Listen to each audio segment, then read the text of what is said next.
ఉన్నటువంటి పాకిస్తాన్ ప్రాంతానికి చెందినటువంటి వ్యక్తిగా ఉన్నప్పుడు ఇద్దరు భారతీయులు పాకిస్తాన్ అందరూ కలిపి ఆ యొక్క ప్రభుత్వంలో పనిచేసినటువంటి వ్యక్తిగా అప్పటి నుండి భారతదేశ మొదటి విద్యాశాఖ మంత్రిగా పనిచేసినటువంటి అబుల్ కలాం ఆజాద్ని పుట్టినరోజు సందర్భంగా నేటికి కూడా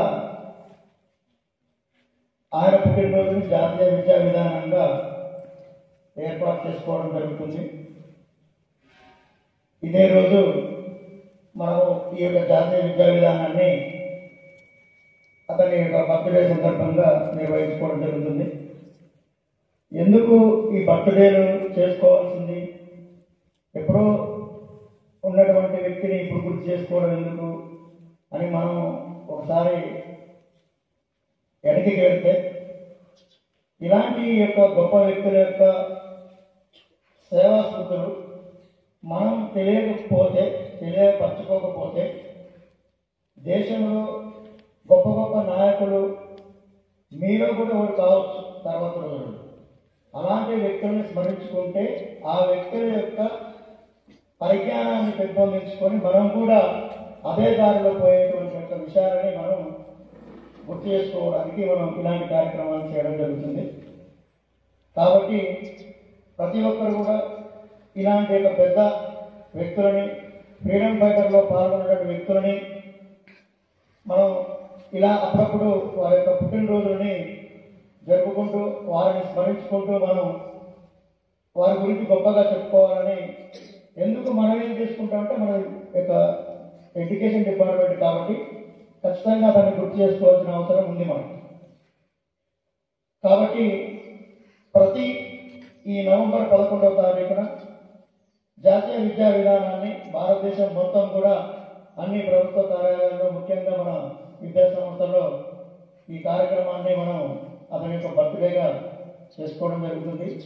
మనము రోజు ప్రార్థనా సమయంలో మన రాష్ట్ర గీతమైనటువంటి జయ జయ తెలంగాణ పాట రాసినటువంటి వ్యక్తి తెలుసా మీకు?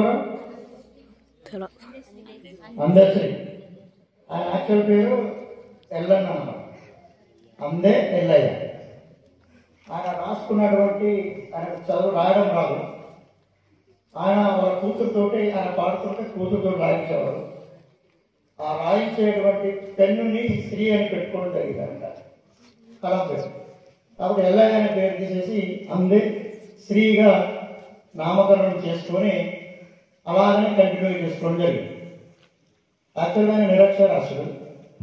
ఇప్పుడున్నటువంటి ఉమ్మడి వరంగల్ జిల్లా, ప్రజెంట్ సిద్దిపేట జిల్లా రేవర్తి, మద్దూరు మండలం రేవర్తి గ్రామంలో జన్మించినట్టు ఒక నిరుపేద దళిత కుటుంబానికి చెందినటువంటి వ్యక్తి. అతను చిన్నతనం నుండే బర్లగాడికి, పొలంగాడికి పోయి అక్కడ ఉన్నటువంటి సందర్భంలో పాటలు పాడుకుంటూ, ఆటలాడుకుంటూ వ్యవసాయం చేసుకునేటువంటి వ్యక్తి. మెల్లమెల్లగా ఆ పాటలను విని ఒక కళాకారుడు, అంటే అక్కడ ఉన్నటువంటి పెద్ద సంబంధించిన ఊరు గ్రామస్తులు అతన్ని ఒక సింగర్గా తయారు చేయాలనే ఉద్దేశంతో అతని పాటలు మెల్లమెల్లగా 1960 తెలంగాణ ఉద్యమం కానించి కూడా ఈయన అప్పుడప్పుడు పార్టిసిపేట్ అయ్యేటువంటి వ్యక్తి. చివరికి తెలంగాణ రాష్ట్రం ఏర్పడ్డాక తెలంగాణ ఉద్యమంలో కీలకంగా ప్రవేశించినటువంటి వ్యక్తి మన అందశ్రీ ఎల్లయ్య గారు.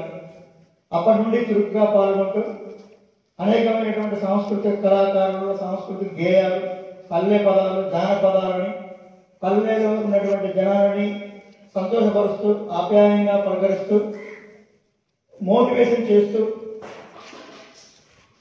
నిమ్న కులస్తులని కూడా ఒక ఉన్నత స్థాయికి తీసుకుపరిచేటువంటి వ్యక్తిగా పాటలని రచించి పాడిపించినటువంటి వ్యక్తి. అతను రాసిన కొన్ని పాటలు కూడా సినిమాలలో కూడా వేయడం జరిగింది, పాడడం జరిగింది. అలాంటి వ్యక్తి నిన్న ఆకస్మికంగా ఒకసారి గుండెపోటుతోటి తన సొంత గ్రామంలోనే, సొంత ఇంటిలోనే తెల్లవారుజామున ఆకస్మికంగా గుండెపోటు వచ్చి పడిపోవడం జరిగింది. దారిలోనే గాంధీ ఆసుపత్రికి పోయే మార్గంలోనే అతను చనిపోవడం జరిగింది. యాక్చువల్గా మనకు నిన్ననే లేటుగా ఈ విషయం తెలిసింది. ప్రేయర్ అయిపోయిన తర్వాత అసలు నిన్ననే చేయాలి. ప్రభుత్వం కూడా ఈరోజు అధికార లాంఛనాలతో అదే రేపర్తి గ్రామంలో ఇవాళ అంత్యక్రియలు జరపడం జరుగుతుంది. ఆ మహాకవిని మనకు రోజు పాడుకునేటువంటి ఈ యొక్క జయ జయ తెలంగాణ గాయకుడిని స్మరించుకుంటూ గొప్ప కవికి గాయకునికి మనము ఒక 2 నిమిషాల పాటు మౌనం పాటించి అతనికి మనము ఇక ఇంతకు తప్ప మనం ఏమి స్మరించుకోలేము, ఏమి ఇవ్వలేము. కాబట్టి మనము అతనికి ఒక 2 నిమిషాల పాటు మౌనం పాటిస్తాము ఆత్మశాంతికి.